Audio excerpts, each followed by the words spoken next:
The worldview is communicated through narrative, through story. And we call this narrative that communicates the worldview meta-narrative. Meta-narrative.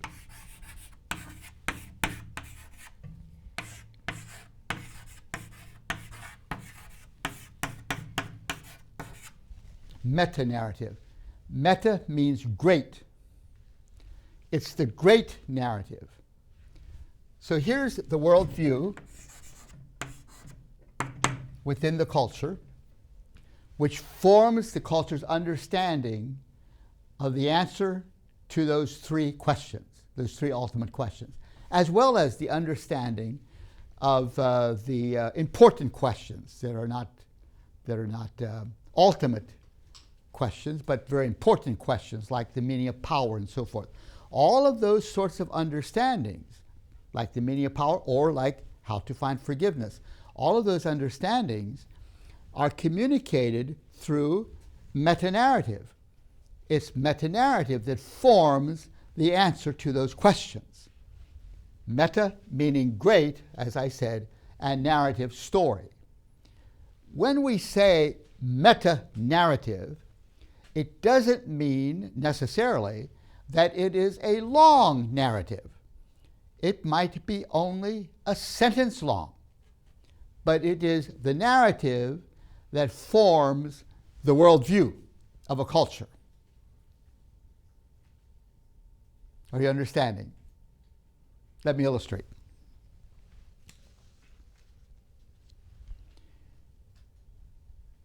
A couple years ago, I was invited to China to give 2 lectures in a large Chinese university. There were several others invited also, not just me.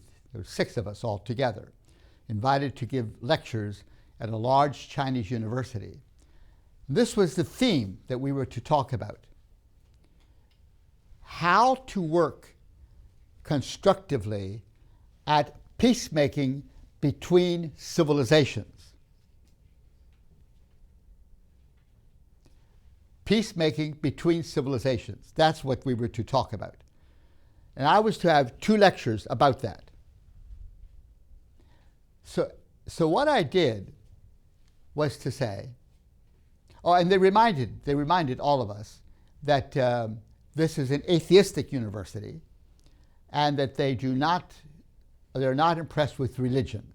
They embrace atheistic ideologies and not religious systems. So remember that. And so I said to them, I'm going to share with you several meta-narratives that form the approach of cultures to this question, peacemaking among civilizations. And that question is particularly formed by the question as to who I am. What is the meaning of life? That's the question that we will look at by looking at these narratives. I said, let me just look at several narratives. First of all, let's look at the Hindu narrative as communicated in the Bhagavad Gita. And we'll talk more about this later on. But in the Bhagavad Gita, the question is, why am I here? What am I here for? And the answer in the Bhagavad Gita was, you are here to obey the law of your caste. And when the law of your caste tells you that what you should do is fight, then it is right to fight. And if you kill somebody in fighting, it doesn't really matter, because we are here as a tragic accident. We're here as a tragic accident. So if that is your narrative, how will it affect your approach to peacemaking between civilizations? That was my question. And they got in small groups then, and they discussed that question. Another narrative. I said, let's look at the narrative which comes to us through Charles Darwin the theory of evolution.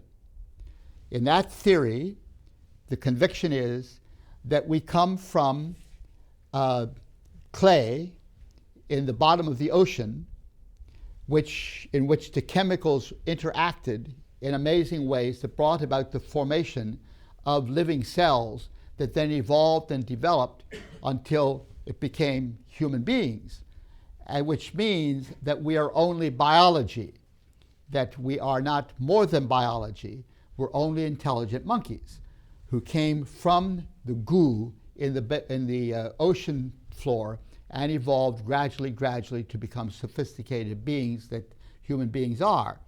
But we are in continuity with the animal world. There's nothing special about being human. We're only biology. That's the Charles Darwin narrative. So if you believe that narrative, how will it affect your approach to peacemaking among nations? How will it affect you? What will it say about, say, genocide? What would it say about how to deal with widows in India and so forth, if that's what you believe, that we're only animals, nothing more than animals, like my anthropology teacher used to tell me at New York University when I was working on my doctor's degree. She would say to us students studying for our doctors, remember this, you're only animals, nothing more than animals.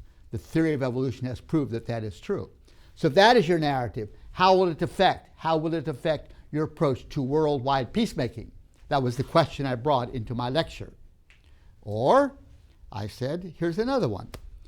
Among the Kikuyu of Kenya, where I grew up, in Tanzania, Kenya, among the Kikuyu, they said that the first human beings, the first Kikuyu human beings, were Mumbi and Bumbi. Mumbi and Bumbi, the first Kikuyu human beings, and they came from the fig tree. They came from the fig tree.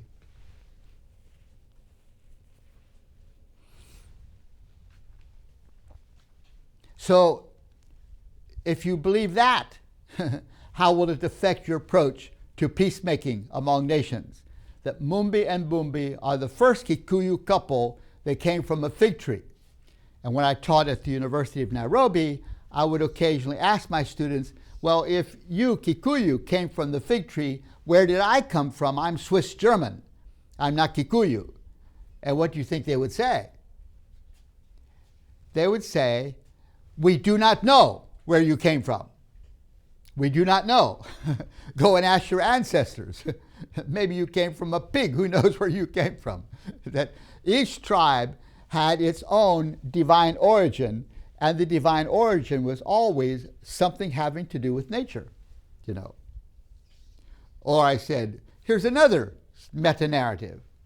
It comes from the first chapter of the Bible. God created Adam and Eve in his own image. God created Adam and Eve in his own image. What if you believe that? How will it affect your approach to intercivilizational peacemaking and working together among nations and peoples of different cultures and different tribes?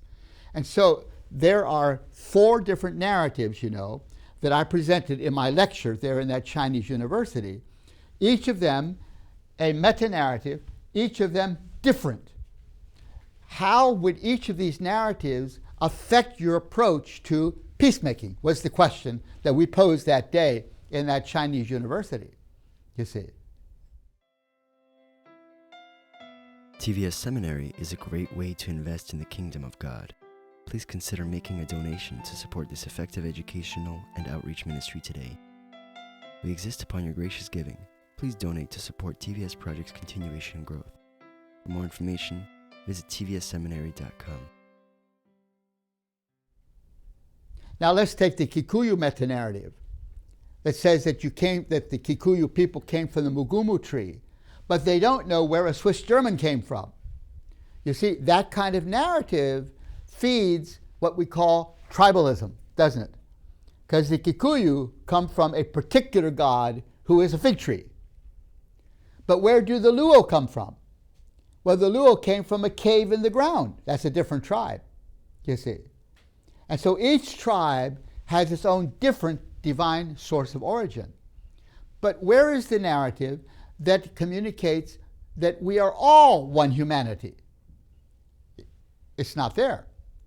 If you say this group came from a fig tree and this group came from a cave in the ground, it means each tribe, each nation, each culture has a different divine origin. Whereas in the biblical meta-narrative, all humanity are created in God's image. So we are all one humanity, all created in God's image. That makes a huge difference when you think of intercivilizational peacemaking. It's that narrative, it's that meta-narrative that very much forms the world court, who oftentimes make these kinds of pronouncements. So-and-so was guilty of crimes against humanity. Therefore, so-and-so must be brought to judgment. Where do they get that notion? That there is one humanity, you see. That we're not all different humanities. The origin of that kind of conviction begins right here with Genesis chapter 1. God created Adam and Eve in his own image, and they are the parents of all humankind. So all of us are one humanity created in God's image. Or what if you embrace the Darwinian meta-narrative, which says that all we are is monkeys? Well, world leaders sometimes orchestrate their history and so forth in ways in which there is horrendous genocides.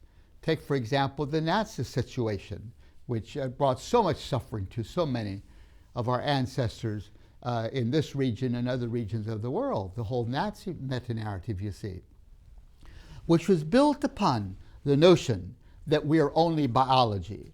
And so if 100 million people died in that horrendous cataclysm, it doesn't really matter because they're just monkeys anyway, you see, if that's the meta-narrative that you embrace. But then along comes this biblical meta-narrative that says, oh, hold it, no, oh no, we're not just biology, we're created in God's very image. And when I would teach that in my theology classes at Lithuania Christian College, my students, like I said the other day, would write in their journals, I hope that's true. Because in my biology classes in high school, I learned I'm only a monkey. And I would look in the mirror and I would say, really? I hope that I'm more than a monkey. And I'm learning that God, the architect of the universe, has revealed that no, I'm not just a monkey. I'm created in God's very own image. And what a difference that makes in our approach to one another and in our sense of a profound way that we need to respect each other as beings created in God's image, not just biology, you see. So these narratives, meta-narratives, can be very short, but they are tremendously influential in forming our worldviews. And in that formation of these worldviews, it really does make a difference. It really does make a difference what the meta-narrative is that we embrace. It's not just a trivial sort of thing that has no ultimate significance. It's very important, the meta-narratives that we embrace.